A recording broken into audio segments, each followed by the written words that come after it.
우리에게 주신 하나님의 말씀, 지난주와 본문이 같습니다. 구약성경 신명기 16장 9절에서 12절 말씀까지 우리 다 함께 하나님의 말씀 봉독합니다.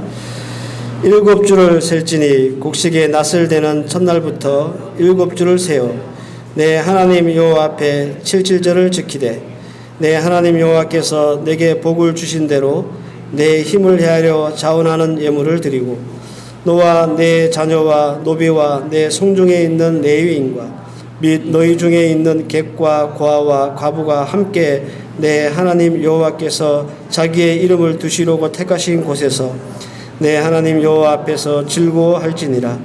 너는 애굽에서 종되었던 것을 기억하고 이 규례를 지켜 행할지니라.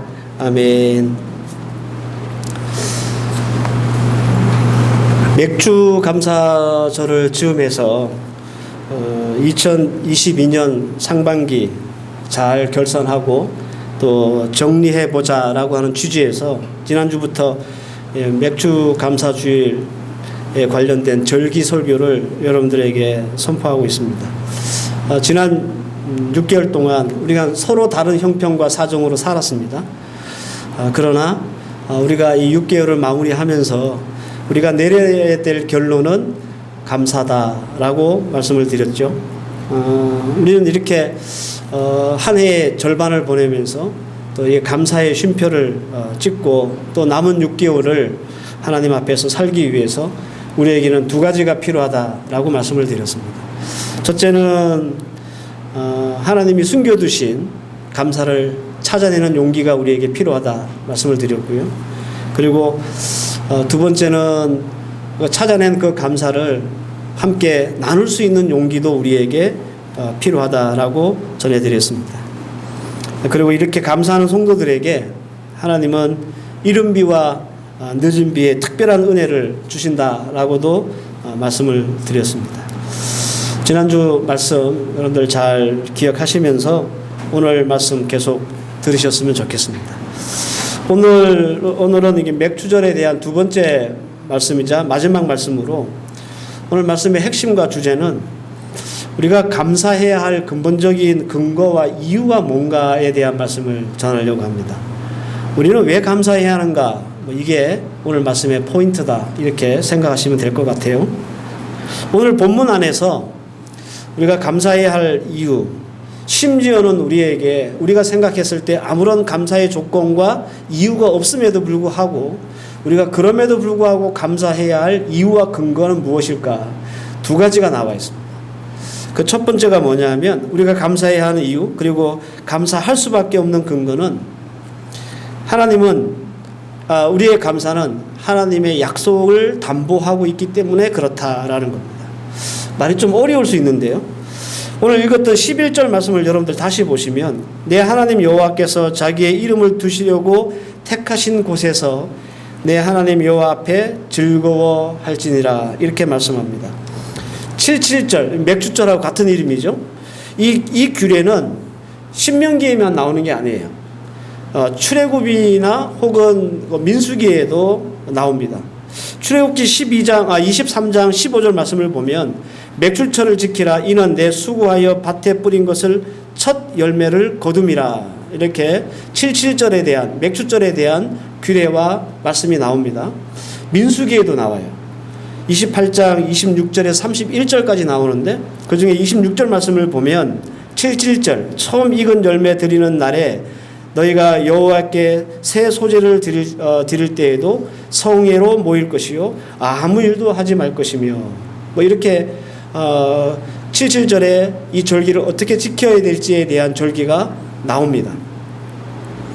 근데 출애굽기, 민수기, 신명기 다 이 이스라엘 백성들이 지켜야 할 절기가 나오지만 특별히 신명기에 나오는 이스라엘 백성들이 지켜야 할 절기에는 그 규례에 있어서 특이사항이 있다라는 거예요.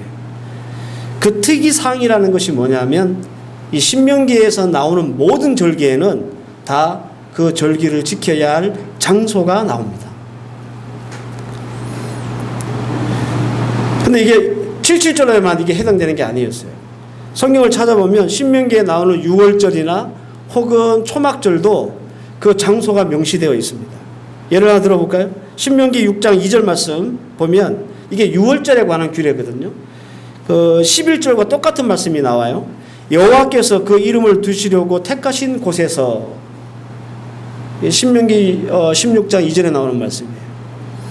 신명기 16장 13절부터는 초막절에 대한 절기의 규례입니다.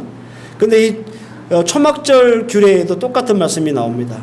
신명기 16장 15절 말씀을 보면 내 하나님 여호와께서 택하신 곳에서, 그죠? 보세요. 특이하지 않습니까? 출애굽이나 혹은 신명기, 민수기에서는 절기에 대한 규례는 나오지만 그것을 어디에서 지켜야 될지 장소는 나오지 않는데, 유달리 신명기에서는 이스라엘에 지켜야 될 절기를 말씀하면서 어디에 지켜야 될지 6월절과 77절과 그리고 초막절 모두 그 똑같은 말씀이 나온다는 거예요. 여러분, 이 이유가 뭘까요? 이게 여러분들 우연히 출애굽이나 민수기에는 빠졌다가 이 신명기에 추가되었다 이렇게 생각이 되십니까? 이렇게 중요한 내용이 우연히 빠졌다가 추가될 수 있을까? 여러분들, 하나님의 말씀인 이 성경은요, 성령의 영감으로 기록된 거예요. 그렇기 때문에 우연히 빠졌거나 아니면 우연히 추가된다는 말 자체가 이게 성립이 안 되는 겁니다. 따라서 출애굽기나 민수기에는 없는 이 절기를 지켜야 될 장소가 신명기에 나오는 이유는 그만한 이유가 따로 있다라는 것이죠. 그 이유를 찾으면 우리는 어떤 형편이나 사정으로 우리가 6개월을 보냈든지 간에 우리는 충분히 감사할 수 있는 이유와 근거를 찾아낼 수 있다, 그런 말이에요. 여러분들, 출애굽과 민수기의 배경이 어디입니까? 광야입니다. 광야. 정치 없이 뺑뺑이를 40년을 돌았잖아요, 광야에서. 이 광야가 출애굽과 민수기의 배경이에요. 자, 그러면 신명기의 배경은 어디입니까? 신명기의 배경. 신명기의 배경은 약속의 땅 가나안입니다. 여러분들, 신명기는요, 모세가 마지막으로 이스라엘 백성들을 이 가나안에 들여보내기 전에 40년 세월을 총 정리하면서 고별을 설교를 한 거예요. 그래서 신명기의 내용은 앞에 나오는 출애굽기, 레위기, 민수기와는 조금 달라요. 비슷한 면도 있지만 뭐가 다르냐면 주로 이런 겁니다. 너희들이 하나님이 주실 가나안 땅에 들어가면 이렇게 해라, 이렇게 해라, 이렇게 해라. 이것이 신명기의 주된 내용이에요. 전제가 있죠. 어떤 전제가 있습니까? 하나님이 너희들에게 가나안이라고 하는 그 약속의 땅을 들어가면 이라고 하는 전제가 있어요. 텐트 치고 임시로 살았던 광야에서는 장소가 언급되지 않았습니다. 출애굽기, 민수기에는 절기에 대한 규례는 있지만 그것을 어디에서 지켜야 될지에 대한 말씀은 없다, 그런 말입니다. 물론 여러분들 신명기 말씀도 말씀이 선포되는 곳이 어디냐면 여전히 광야예요. 더 정확히 말하면 모압 평야예요. 그러니까 요단강을 앞에 두고 요단강을 건너가면 가나안이고 그 앞에 있는 광야가 모압 평지예요. 거기서 모세가 설교를 한 거예요. 신명기를 가지고. 아직 이스라엘 백성들은 가나안을 차지했거나 얻지 못한 상태입니다. 그러나 신명기의 내용은 가나안을 주시겠다라고 하는 하나님의 약속을 담보로 선포된 말씀이기 때문에 신명기에는 절기에 대한 규례가 나올 때 그 장소가 기록된 거예요. 그래서 여호와께서 그 이름을 두시려고 택한 곳이라고 하는 것은 성전을 의미하는 게 아니고요, 가나안을 의미하는 거예요. 하나님이 주실 땅, 그들에게 약속하신 언약의 땅, 젖과 꿀이 흐르는 그 땅, 그 가나안을 말하는 겁니다. 이 사실은 이 곳의 원래 언어인 히브리어를 이렇게 찾아보면 더 정확하게 알 수 있습니다. 그 이름을 두시려고 택하신 곳에서 그 두시려고 하는 말은 샤칸이라고 하는 뜻이에요. 이건 정착하다, 거주하다, 머물다 이런 뜻입니다. 택한신이라는 말은 바하르라고 하는 말이에요. 이거는 결정하다, 선택하다 그런 말이에요. 그래서 이 두 말을 이어보면 원어적으로 직역해보면 어떤 말이냐면 정착을 위해 선택하신 곳 혹은 거주하기로 결정한 곳, 이런 의미가 되는 거예요. 하나님이 그의 택하신 백성들을 정착시키고 거주시키기 위해서 택한 곳이 어디예요? 가나안입니다. 이 가나안은 이스라엘 백성들에게 약속으로 주신 땅이고 이 땅을 들어가기 위해서 무려 40년이나 광야에서 뺑뺑이를 돌았잖아요. 영원히 이스라엘 백성들이 누리고 살아야 할 땅, 바로 그 땅이 가나안입니다. 이처럼 신명기라고 하는 성경 전체가 가나안이라고 하는 하나님의 약속을 담보하고 있다, 그런 말이에요. 그 땅 가나안은 반드시 너희들에게 줄 테니까 그곳에 들어가면 감사하고 또 그 감사를 이웃과 나누면서 하나님 앞에서 즐겁게 절기를 지켜라, 이렇게 모세가 이스라엘 백성들에게 설교하는 거예요. 아직 가나안이 주어진 건 아니지만 하나님의 약속을 믿고 감사하라는 말입니다. 그래서 우리가 지난 6개월 동안 참 아픈 마음을 가지고 살았던 분도 계시고 사업이나 공부나 또 우리의 인생살이가 힘들어서 또 피곤해서 참 지쳐서 이렇게 이 6개월을 보내신 분도 계세요.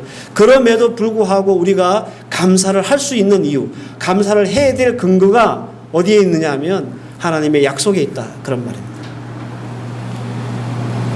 골로새서 3장 16절 말씀을 보면 그리스도의 말씀이 너희 속에 풍성에 거하여 모든 지혜로 피차 가르치며 권면하며 시와 찬송과 신령한 노래를 부르며 감사하는 마음으로 하나님을 찬양하고, 이런 말씀이 있습니다.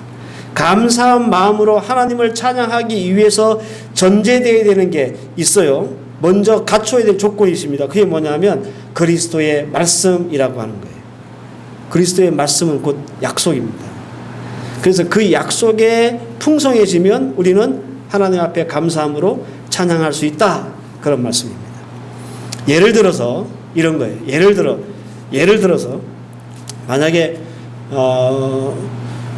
대찬이가 핸드폰을 가지고 있다가 떨어뜨려서 깨져버렸어요. 액정이 나가버렸어요. 목통이 된 거예요. 그럼 어떻게 합니까? 이제 엄마한테 새 폰 사달라고 그러게 되겠죠. 그죠? 네. 막 떼를 쓸 겁니다. 막 조를 겁니다. 내 액정이 나가고 목통이 됐으니까 엄마 새 폰 사줘, 그랬어요. 당연한 거겠죠. 그죠? 네. 그럼 이제 엄마가 얘기하는 거예요. 그래, 다음 주에 사줄게, 혹은 다음 달에 사줄게, 이렇게 얘기를 했어요. 근데 만약에 대찬이가 엄마를 못 믿으면 어떻게 할까요? 계속 조르겠죠. 네. 엄마 나 못 믿어. 엄마가 다음 주에 사준다는 말 난 못 믿으니까 지금 당장 사네, 그럴 거 아닙니까?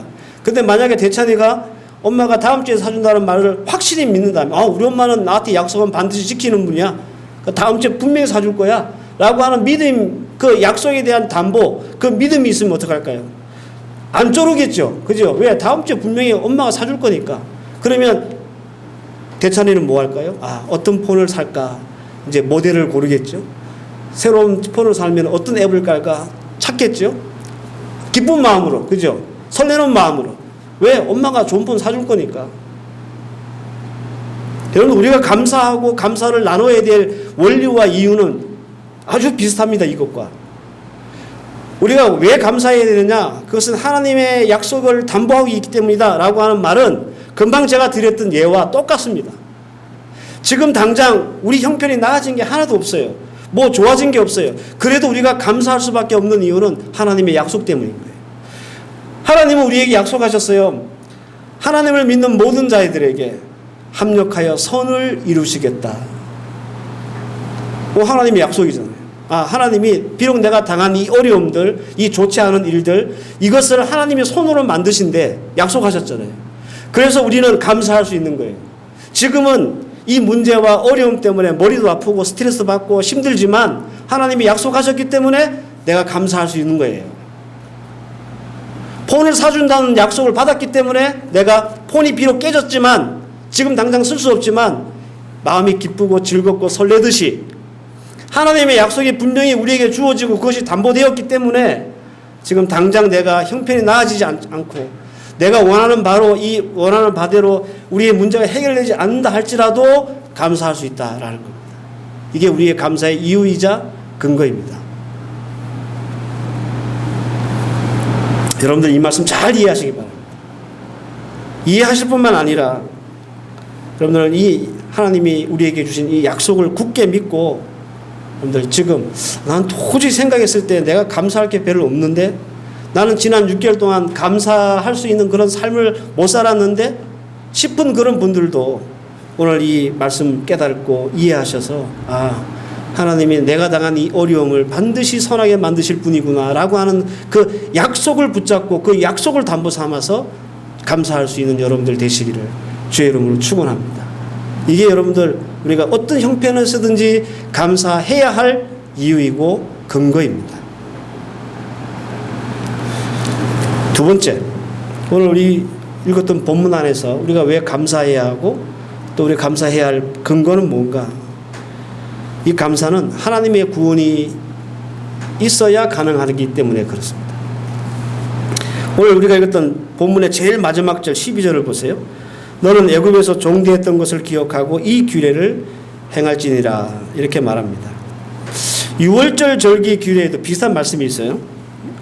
신명기 16장 3절 말씀을 보면 이게 6월절 절기에 관한 말씀인데 3절에 이런 말씀이 있습니다. 내가 애굽 땅에서 급히 나왔음이니 이같이 행하여 내 평생에 항상 내가 애굽 땅에서 나온 날을 기억할 것이니라. 여러분들 이상하지 않습니까? 곡식을 거두어서 그 거둔 곡식을 가지고 하나님 앞에 감사하는 이 절기 날, 왜 하나님은 애굽에서 종되었던 때를 기억하라고 하셨을까? 여러분들 6월절이나 혹은 77절이나 초막절을 절기를 지키면서 왜 그들이 기억해야 할 그 애굽 땅에서 종되었던 것을 기억해야 할까? 이게 무슨 상관이 있을까요, 서로?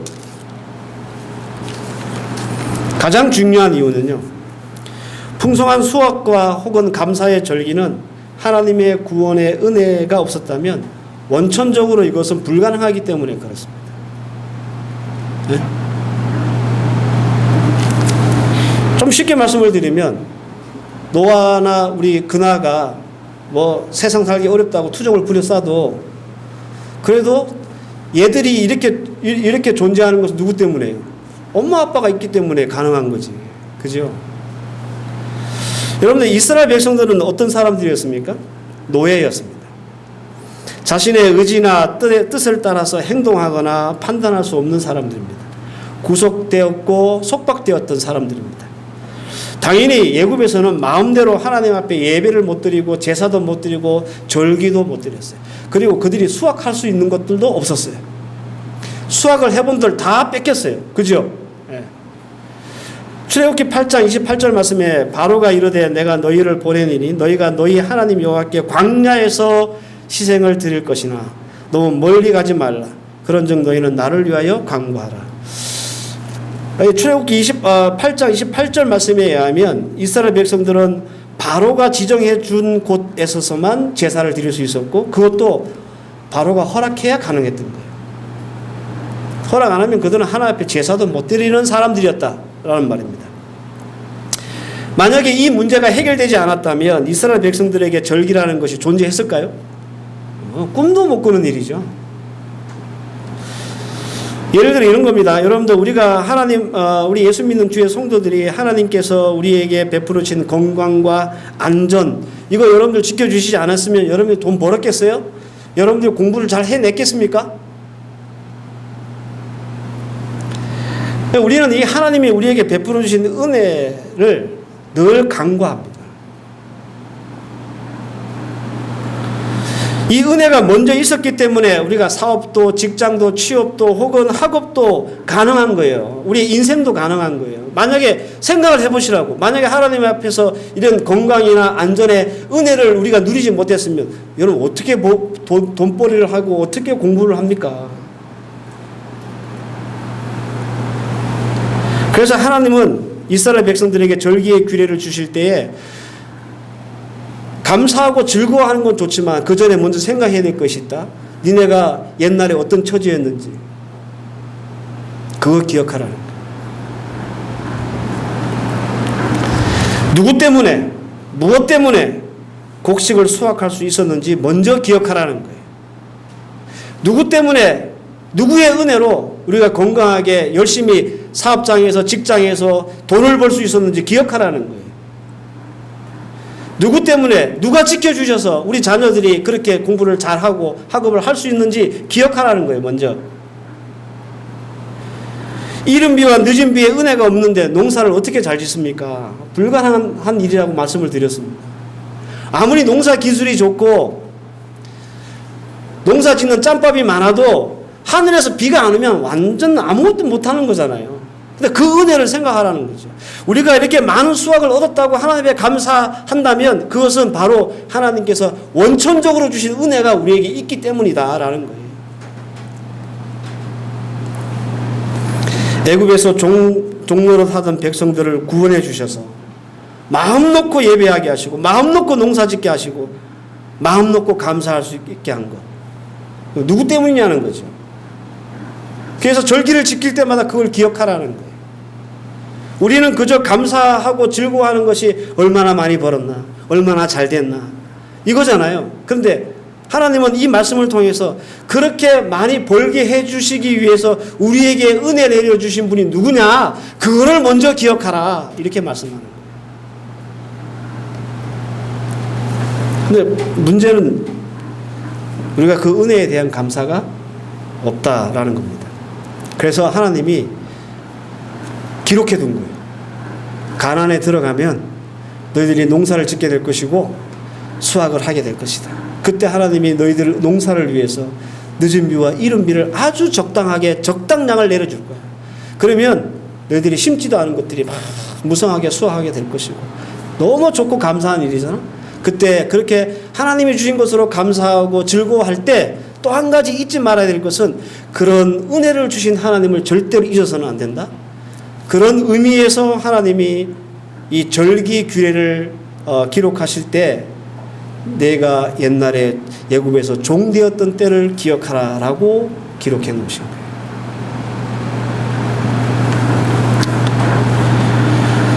구원의 은혜가 없으면 절기고 뭐고 없다 그런 말입니다.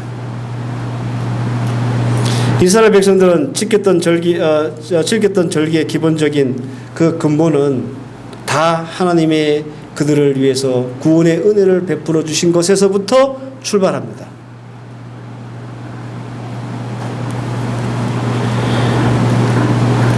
하나님이 애굽에서 구원해 주시지 않았다면 절기를 어떻게 지키고 가나안에 어떻게 살 수 있습니까? 그죠? 원천적으로 안 되는 거예요. 불가능한 일이에요. 그래서 절기 규례를 주시면서 그 하나님이 베풀어 주신 그 구원을 기억하라라는 겁니다. 가끔씩 요즘 그 엄마 아빠들 부모님들을 보면 제 개인적으로 생각 좀 불쌍할 때가 있다 생각합니다.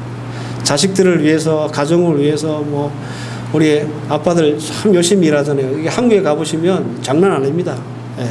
가끔씩 이렇게 공원 같은 데 가보면 그 조그만 애들 데리고 노는 아빠들 보거든요.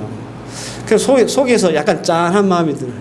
아, 저 아빠들은 일주일 내내 회사에서 막 야단 맞고 자식들 먹이 살리려고 그렇게 애를 쓰다가 또 주말 때 좀 쉬려고 그러니까 마누라가 막 장소리 하는 거예요. 애 데리고 좀 놀러도 나가고 바람도 쐬고 그게 아빠지. 그러면서 또 피곤한 몸을 이끌고 또 공원 나와서 애들 막 자전거 밀어주고 그리고 또 올해를 출근하고.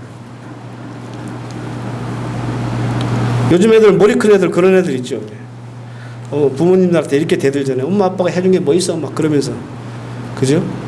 제가 생각해 봤어요. 아, 우리 아빠들 입장에서 얼마나 억울할까 해서.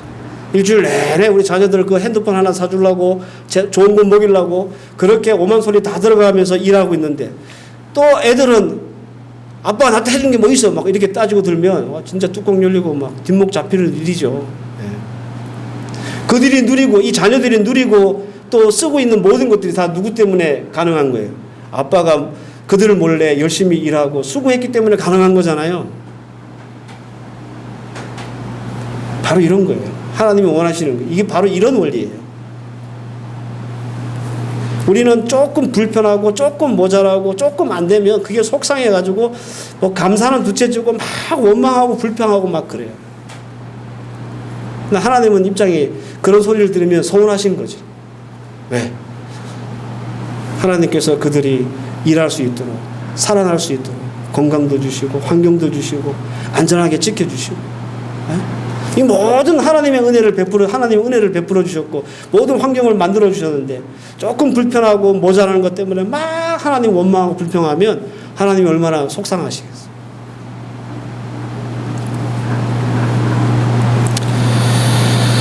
아마도 가나안 땅에 들어가서 첫 번째 절기를 지켰던 이스라엘 백성들, 그들은 참 많은 감동이 몰려왔을 것 같아요. 야, 우리에게도 이런 날이 있구나. 우리에게도 이렇게 하나님 앞에서 거둔 이 놀라운 수확을 가지고 하나님 앞에 감사하고 즐거워할 수 있는 이런 날이 있구나. 그죠? 아마 감동도 2배, 은혜도 2배, 감사도 2배였을 거예요. 사랑하는 성도 여러분, 맥주절을 보내면서 우리 이스라엘 백성들에게 너희들이 종되었던 것을 기억하라 라고 말씀하셨던 우리 주의 말씀처럼 우리가 이만큼 된 거 다 주님께서 베푸신 은혜임을 기억하고 감사할 수 있기를 바랍니다. 여러분들, 우리가 이것만 제대로 기억하고 있어도요, 충분히 우리에게는 감사할 이유가 생기는 거예요. 감사할 근거가 만들어지는 거예요. 남들만큼 많이 벌거나 많이 누리지는 못해도 적어도 하나님이 나를 6개월 동안 은혜 가운데 지키셨고 구원해 주셨구나라고 하는 것을 우리가 기억하고 인정만 하더라도 우리는 충분히 감사할 수 있는 거예요. 더 이상 다른 감사의 이유나 조건이 필요 없는 거죠. 이거 하나만으로라도 우리는 충분히 감사할 수 있는 거예요. 사도 바울은 이렇게 고백했습니다. 고린도전서 15장 10절에 내가 나된 것은 하나님의 은혜로 된 것이니. 2022년 상반기를 감사로 이렇게 쉼표를 찍고 또 남은 6개월을 살기 원하시는 우리 하나님의 귀한 백성들, 우리 성도 여러분들, 우리가 우리 된 것, 하나님의 은혜임을 고백하고 감사할 수 있기를 바랍니다. 이 2가지 말씀만 잘 붙잡아도요, 지금 내가 보기에는 좀 부족하고 내가 보기에는 좀 마음이 안 차도 우리는 충분히 감사라고 하는 쉼표를 찍고 남은 6개월을 살 수 있습니다. 그럴 수 있는 여러분들 되시기를 바라고, 우리 감사가 또 다른 감사를 낳고 축복을 낳는다는 사실 꼭 기억하셔서 뒤돌아보면 너무 힘들었던 시간이었어 6개월이. 이런 분들, 우리 예배 드리는 분들 속에 있습니다. 제가 그 형편을 잘 아는 분들 계세요. 하지만 그럼에도 불구하고 모든 것을 합력하여 선을 이루신다는 하나님의 그 약속을 담보 삼아서 하나님이 그렇게 해주시겠다고 했으니 지금 감사하시기 바라요. 그리고 우리가 생각하기에 참 어렵고 힘들지만 그럼에도 불구하고 하나님의 구원의 은혜는 은혜 때문에 오늘 우리가 된 겁니다. 여기까지 온 거예요. 이 감사의 쉼표 잘 찍으시고 남은 하반기 2022년 하반기를 열심히 달려나갈 수 있는 저와 여러분들 되시기를 주의 이름으로 축원합니다. 기도하십시다. 하나님, 주의 은혜를 감사합니다. 돌아보면 힘들고 어려웠던 6개월을 보냈던 사람들도 있습니다. 그럼에도 불구하고 우리가 하나님 앞에 감사할 수 있고 감사해야 될 이유와 근거는 바로 하나님의 약속 때문입니다. 하나님은 우리에게 모든 것이 합력하여 선을 이루시겠다 약속하셨습니다. 그 약속 때문에 우리는 감사할 수 있는 겁니다. 비록 우리가 생각하기에는 부족하고 또 모자라지만 그럼에도 우리가 감사해야 될 이유는 하나님의 은혜가 우리에게 있었기 때문에 그렇습니다. 하나님의 은혜가 없었으면 우리는 아무것도 수확할 수 없는 존재들이라는 사실 우리가 기억하고 생각한다면 하나님 앞에서 우리는 더 큰 감사, 큰 은혜를 올려드릴 수 있을 줄 믿습니다. 오늘 주신 말씀 잘 기억하고 아버지 6개월을 마무리하면서 감사의 쉼표를 찍고 또 남은 6개월을 주님 앞에서 열심히 살아드릴 수 있는 믿음의 종들 되게 하옵소서. 예수님의 이름으로 기도하옵나이다. 아멘.